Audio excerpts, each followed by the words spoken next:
স্বৈরাচারকে আমরা বিদায় করেছি। ফ্যাসিস্ট সরকার 17 বছর অনেক দাপটের সাথে শাসন করলেও টিকতে পারেনি ছাত্র জনতার জুলাই অভ্যুত্থানের ফলে।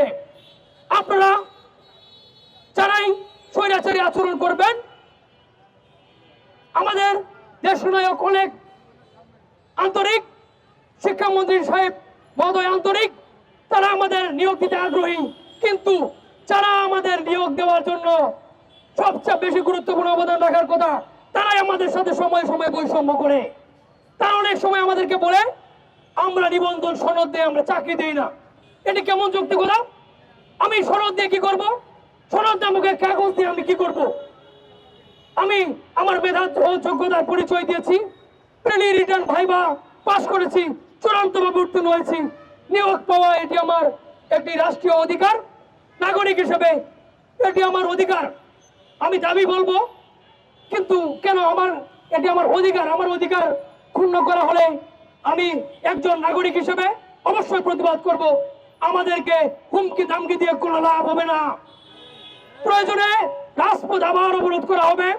অতীতেও আমরা আন্দোলন করেছি বিভিন্ন সময়ে, অন্তর্বর্তীকালীন সরকারের সময়ে। অন্তর্বর্তীকালীন সরকারের একটি ব্যর্থতা বলতে পারি আমরা, আমাদের 16,000-কে চাইলে তারা নিয়োগ দিয়ে দিতে পারতো, কিন্তু তারা 16,000 প্রার্থীর মধ্যে 11,000 প্রার্থীকে নিয়োগ দিয়ে গিয়েছে, আর 6,000-কে তারা ঝুলিয়ে দিয়ে রেখে গেছে। কেন? এই প্রহসন অন্তর্বর্তীকালীন সরকারে কি এটি দায়িত্ব ছিল না? তৎকালীন সময়ে শিক্ষা সচিব রেহানা পারভিন ম্যাম আমাদের সাথে একটি বৈষম্য করেছে। এই বৈষম্যের ফলেই আজকে আমরা এই রাজপথে দাঁড়িয়েছি।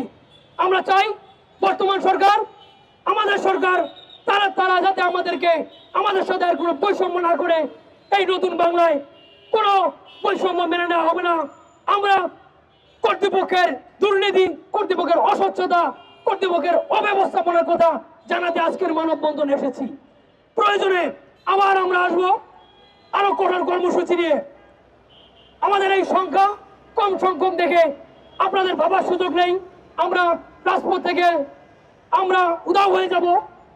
আমরা ততক্ষণ পর্যন্ত এই রাজপথে আমরা থাকবো যতক্ষণ পর্যন্ত আমাদের দাবি মেনে না হবে এবং এই দাবির বাস্তবায়ন না হবে। দাবির বাস্তবায়ন না হওয়া পর্যন্ত আমরা আমাদের কর্মসূচি চলমান রাখবো।